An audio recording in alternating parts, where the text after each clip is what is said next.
Hello, people. This is Money Talk with Rick and Antoine. About to get started. This is where you have your chance to ask people about money. Go live on the camera. See if I can add. Antoine, what's up, man? What's going on, Rick? I see you getting ready, man. Yes, sir. Get ready for the Money Talks. What's up, Dennis Byron? Me and Dennis, we did a great Facebook Live yesterday. Well, no, it wasn't Facebook Live. It was Google Hangout yesterday where we was talking about the situation with Monique and all of them.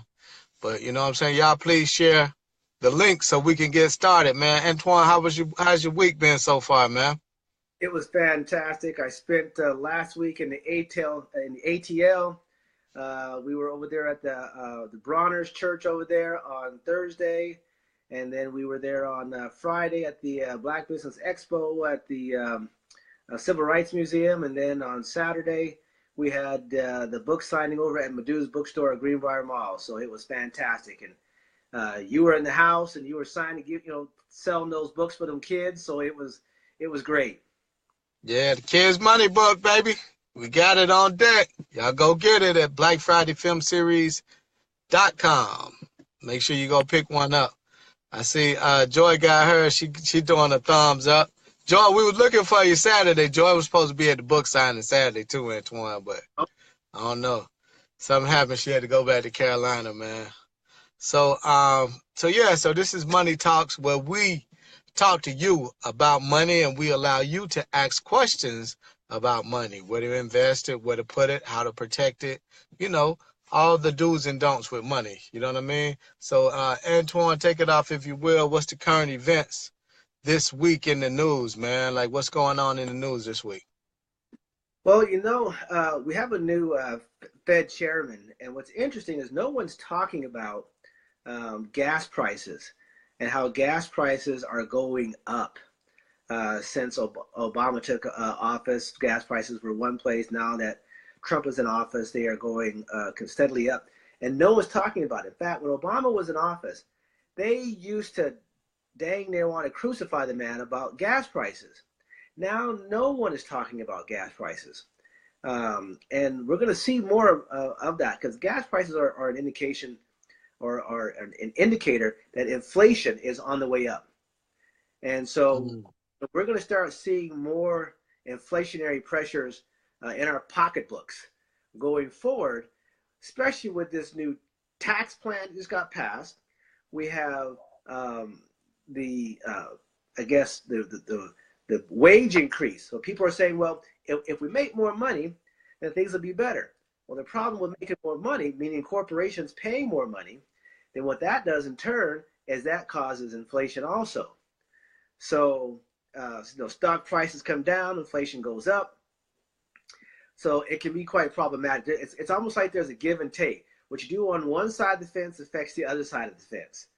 So you got to really walk a steady balance.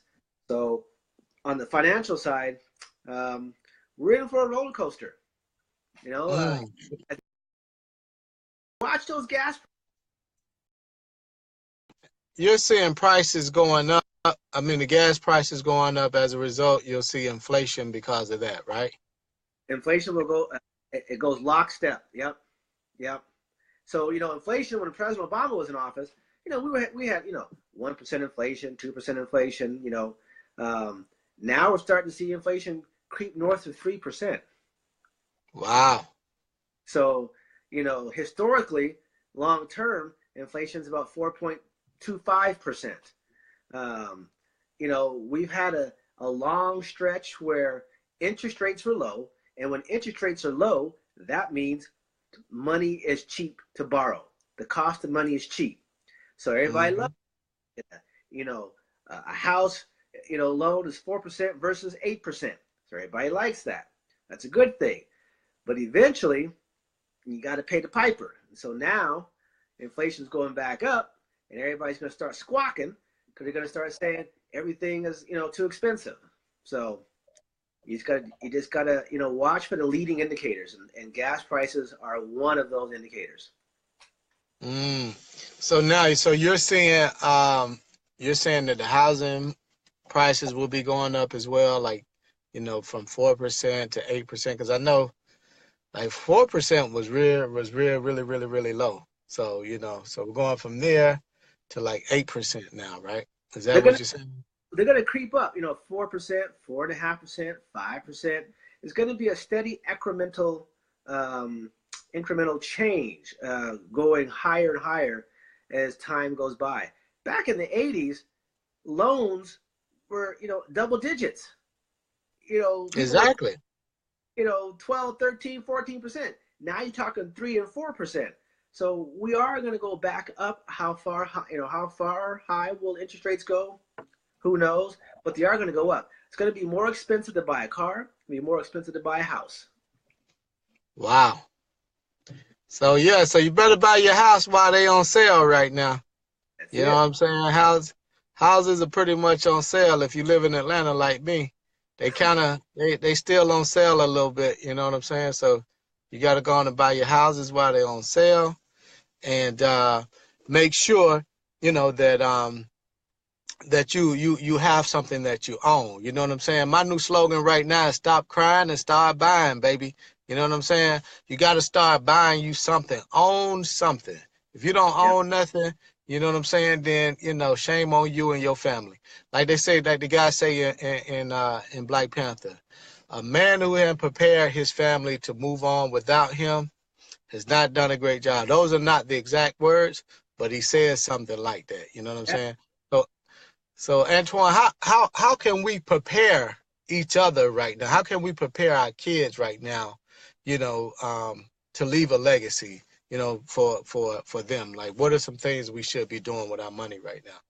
Well, you said how can we prepare it, and you said with our kids. That's Mm-hmm. where you start. Teaching the kids about money. Your book, Kids Money, is a great place to start. For the adults, being here on Facebook Live with you and I talking about money, it's another great place to start. And really start asking questions about money. Because let me tell you something. I've been in this business for 25 years, and I Mm-hmm. can that there is a lot of misinformation that is put out there by my colleagues about how money actually operates. As a matter of fact, this past weekend when I was in the ATL, I met a young man who's in my line of work, and he's selling a product to his clients. And when I told him that the product, how it really worked and what he really should be doing with it and the problems with it, do you know what he said? What do you say? He said, well, at the end of the day, if it does half as good as we think it is going to do, then I will left my clients in a better place. That's what. Mm. So he, so he's acknowledging that what I was saying about his product was not very good, and his response is, "Well, at least if that's the key phrase, if we leave our client, at least 50% better off than where they were, hey, it's all good."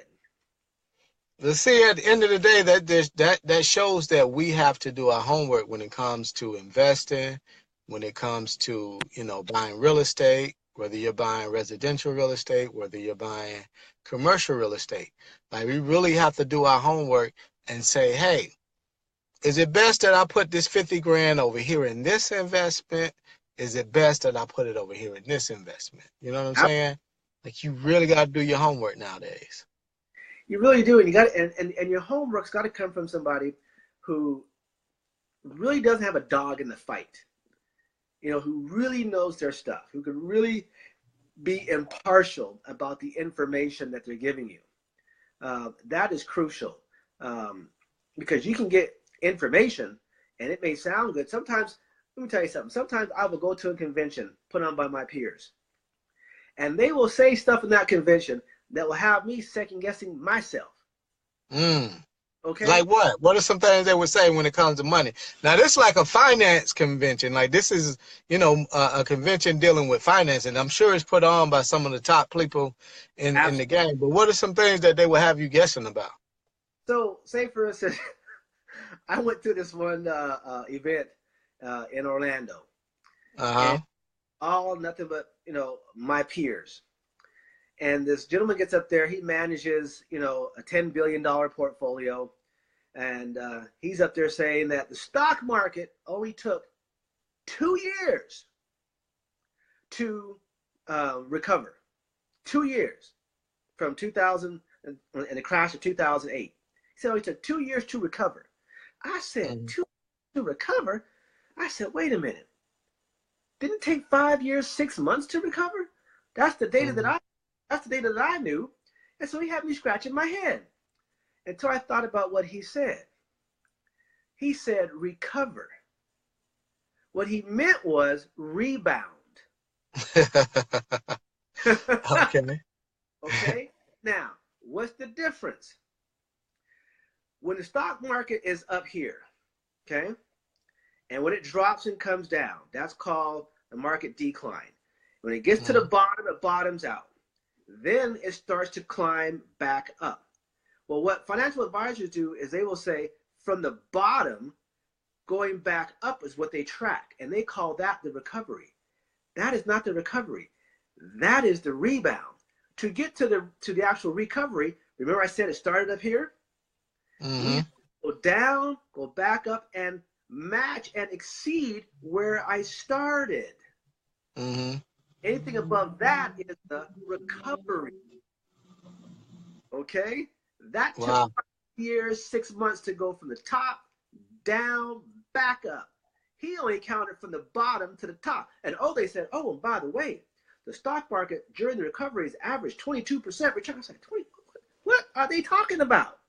Well, from the bottom, yes, going up, but not from the top, down, back up. So that's called the V shape or the trough. So no. So they will catch you real quickly if you're not paying attention. And so I had to raise my hand in the class. I said, excuse me, I thought the recovery was 5 years, 6 months. And are you saying recovery or rebound? Because there is a difference. And he goes, yes. I meant to say that the rebound took us 2 years, but yes, you're absolutely right. Yes. So you see, yes, and everybody was in agreement with him at first, looking at me like I'm the crazy one, until they realized, wait a minute, this brother knows what he's talking about, because it took 5 years, 6 months. So what's he talking about? It's little things like that. Here's another one. When you are putting your money away for retirement, will say, your financial advisor will say, I want you to save money for retirement. And I want you to put that money into a 401k, a 403b, or a thrift savings plan. They said save. That's not saving. That's investing.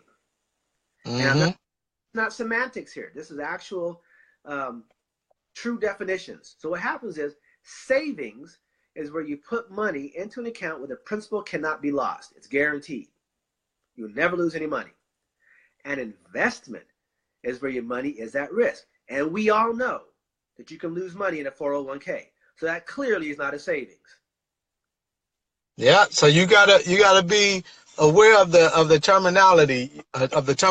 You know, you're checking out Money Talks with Rick and Antoine, where we're gonna give you the opportunity to ask questions about money, about where to put it, how to invest it. You know what I'm saying? So if you have questions, do chime in, do write, your questions in right there, so we can get to your questions right now, because Antoine is a very, highly educated person, when it comes to this finance business. He's been in it over, 25 years. So he has a lot of experience, and he knows a lot. So he can I've actually seen him like break life insurance policies down, to the single letter, to the lowest common denominator. You know what I'm saying? So this is what you have access to now when you're checking out Money Talks with Rick and Antoine. What up, Don Lewis? I see my cousin out there, man, giving me some shout outs. You know what I'm saying? I see you in Zinga out there in Detroit. I know it's cold up there in the D, baby. It's so cold in the D. So y'all write y'all questions in, man. It's rare that you get an opportunity like this, to ask these questions. So what we're doing is we're trying to save you from these pitfalls. We're trying to save you from, putting your money in the wrong place, saying that you're saving your money and when you're actually investing your money. It's the small things like that that really makes a difference. You know what I'm saying? It's the little things. If you take care of the small things, the big things will take care of themselves. You know what I'm saying? So if y'all have any questions about money, how to invest it, how to protect it, you might be in a situation. Any questions, definitely type it in and share this post on Facebook so we can invite more people in. Like invite more people in on the conversation, because we do this each and every Tuesday at 8 p.m. We're gonna be chiming in and having people ask questions about money, about money. This is Money Talks, baby, on Tuesday with Rick and Antoine. From So 8:30. yeah, from 8 to 8:30, we only giving you like 30 minutes. You know what I'm saying? We don't give you a whole lot of time because people don't respect when you give them a whole lot of time. Like you give them a little bit of time, boom, that's good. So they don't respect your time. And I see my girl Nicole Garner out there. Nicole got one of the big, large PR firms in here. I know you probably got a question about like she last week we was talking. I had a cousin on, and we was talking about where to put money for newborns. Like she's about to have a newborn. So a little kid, I like the way they did the revealing. They did it at the Ferris wheel downtown. So the Ferris wheel was flashing blue and pink. So to reveal the gender of the child. So Very she's having a little boy. So congratulations, Nicole Garner, on you and your husband's soon to be baby boy that's about to be brought into the world. You know what I'm saying? So what she say? Yes, great question. So she wants to know like where should she be focusing her attention right now when it comes to having a newborn and like just pretty much how to set their child up for the future, but also, allow her to have more time because she's a business owner, allow her to, put some money in some things to have more time to spend with the child. sure.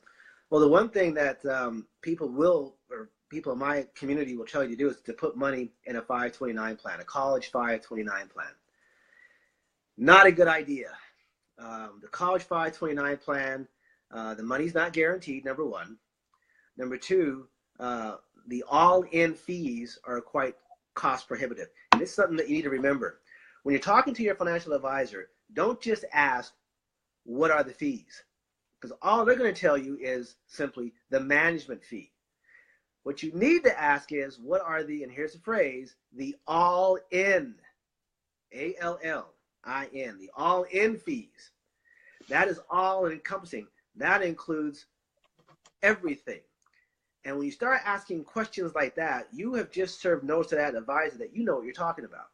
So instead of doing a college 529 plan where if the child doesn't go to college, then you can take that money and use it for college education for another child. If it's not used for college education, then the money's going to be taxed at ordinary income when you pull the money out.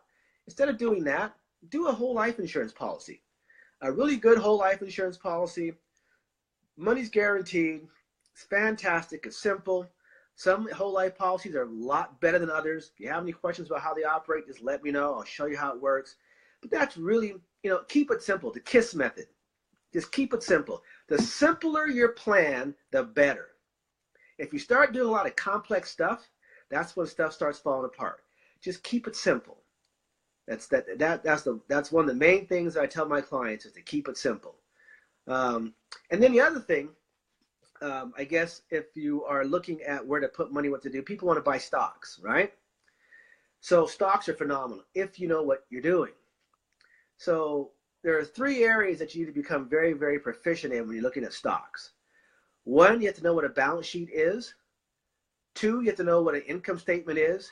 And three, you got to know what a balance sheet is. So the balance sheet, income statement, and the cash flow statement, BIC.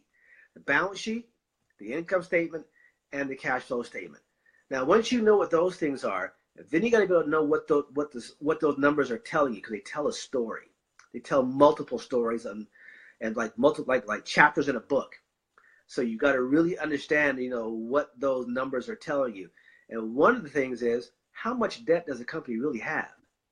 Because if you're investing for the future and you're buying this company's stock, If this company is really heavily laden with debt, well, then they might go out of business. Now what? So you have to look at, the first place I look at is the debt of a company. Where is that debt coming from? And then someone said, I guess Donald Lewis said, what's the best way to invest $500?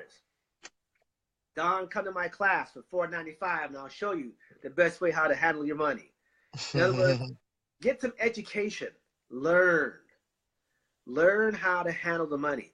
Do not go out there and spend money and invest unless you first have learned how to handle money. So another way of me answering that question for you, Donald, would be saying, how much debt do you have? Do you have any debts out there? Credit card debts, small debts.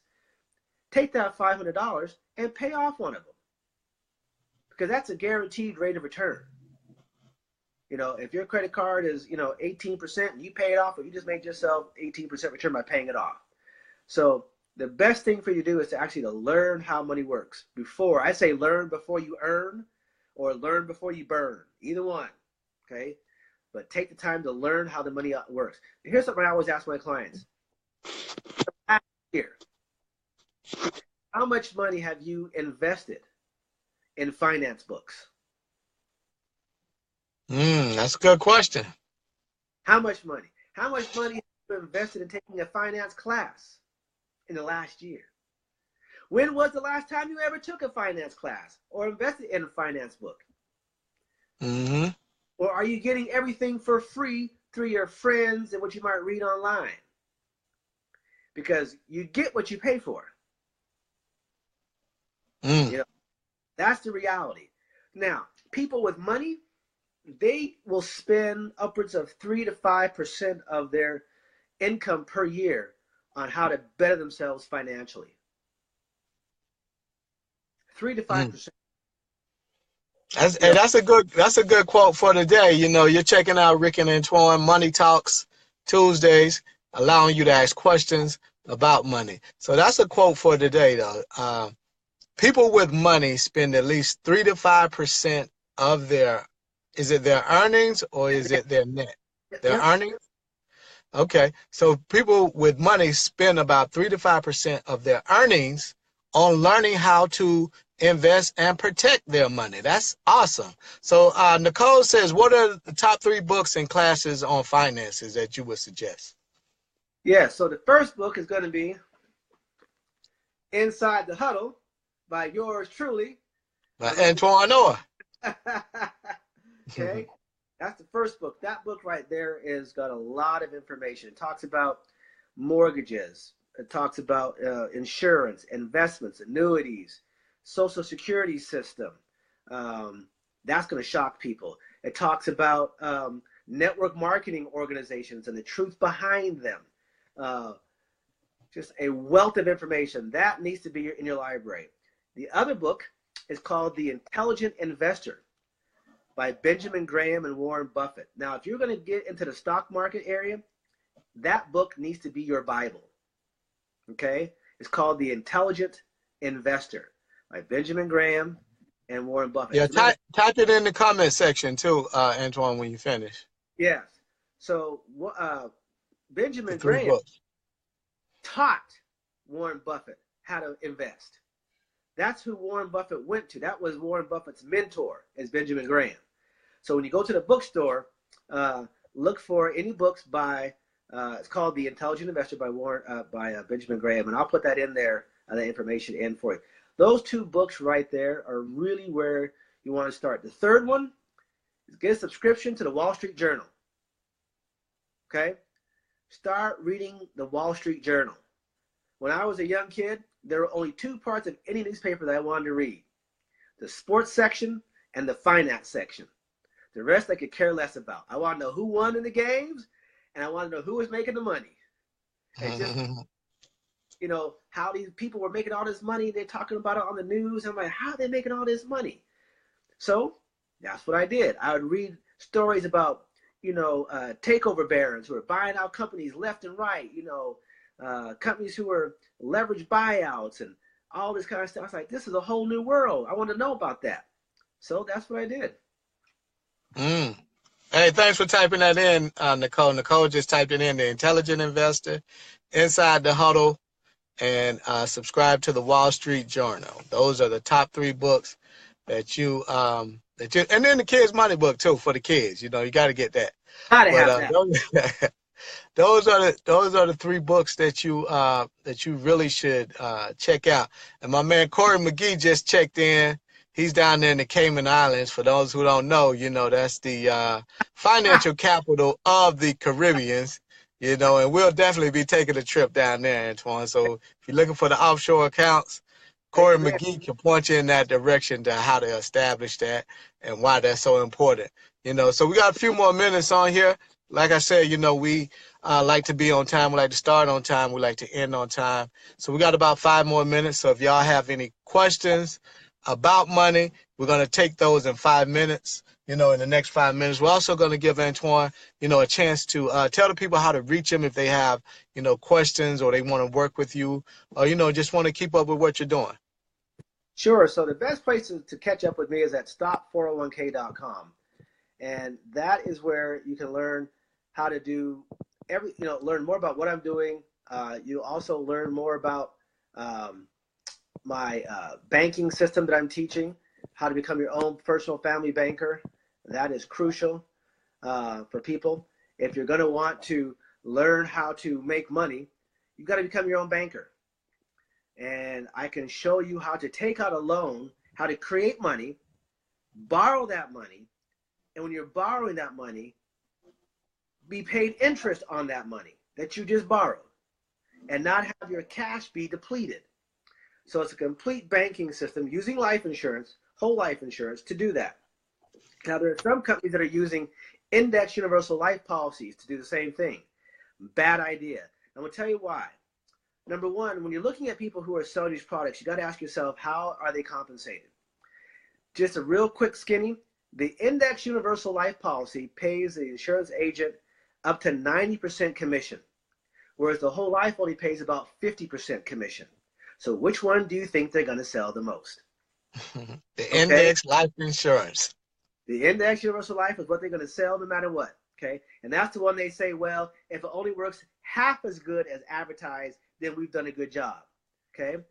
So with the whole life policy, the agent gets half of the commission, but guess what? It does exactly what it says it's going to do. No ifs, ands, or buts.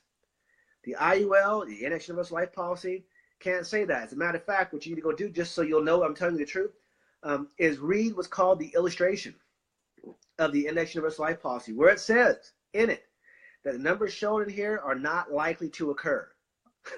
Are not likely It says that in the insurance policy? on the illustration. Yeah. What? Yeah. Yeah. You remember 2 weeks ago, I was talking to one of your friends in the car, and she had a policy that she read that on the illustration. Yeah. Remember, and she saw it for herself. Mm-hmm. That's where it is, right there. Yeah, Antoine is the truth with a capital T. Like he knows his stuff. He can break down. Man, I've seen him break down stuff. I'll be like, whoa, okay, and tell you exactly what to go look for. You know what I mean? So, man, you're listening to Rick and Antoine, Money Talk Tuesdays. We do this each and every Tuesday at 8 o'clock from 8 to 8:30.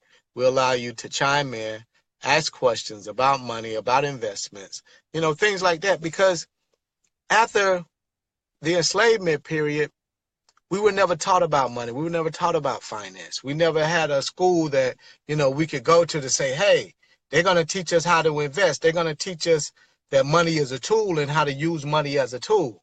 We never went through that. So that's what this is. So we're getting that information now. And you got to think about it. Why isn't, these type of finance classes taught in high school, taught in college, and made mandatory that we take these classes? Because we were born to be a working class, and that's what they intended on us to be. But we got to be thinkers. We got to be workers in the sense that we're working our mind instead of our behind. You know what I'm saying? You want to work your mind and not your behind. You know what I'm saying? You want to stop crying and start buying. That's what time it is. You have to do these things right now. It's more important than ever that we start to learn about money, learn that it's a tool, and learn how to use it so that it can work for us and we're not working for money. You know what I'm saying? So we got a few more minutes here before we get out of here. My name is Rick Mathis. You can follow us at BlackFridayFilmSeries.com. You can also buy the Kids Money book at BlackFridayFilmSeries.com. Invest in your child. You know, make a financial investment in your child. And Antoine, you want to close with anything? We got a few more seconds left before we close out. You know, you said something very, very important about that, and that is, you know, you said become buyers, right? To drive that point home, know the difference between cost, what something costs, and the value of that item. Okay, so we'll go spend $1,000 on a nice, expensive Gucci, you know, or Prada or whatever, and we think that that is the value of that thing. That's not the value. That's just the cost. Mm-hmm. Something appreciates over time.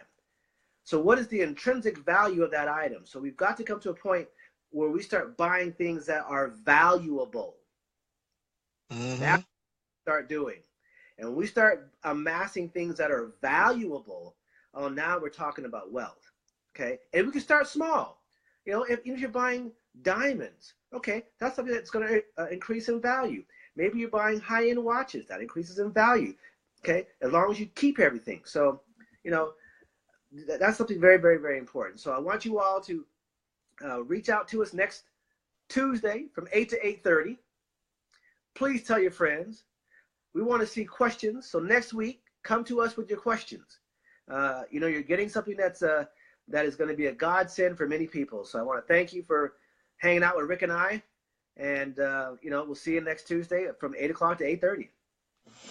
All right, thank you. You're checking out Money Talk Tuesdays with Rick and Antoine. Join us next week at 8 o'clock Eastern Standard Time. Thank you.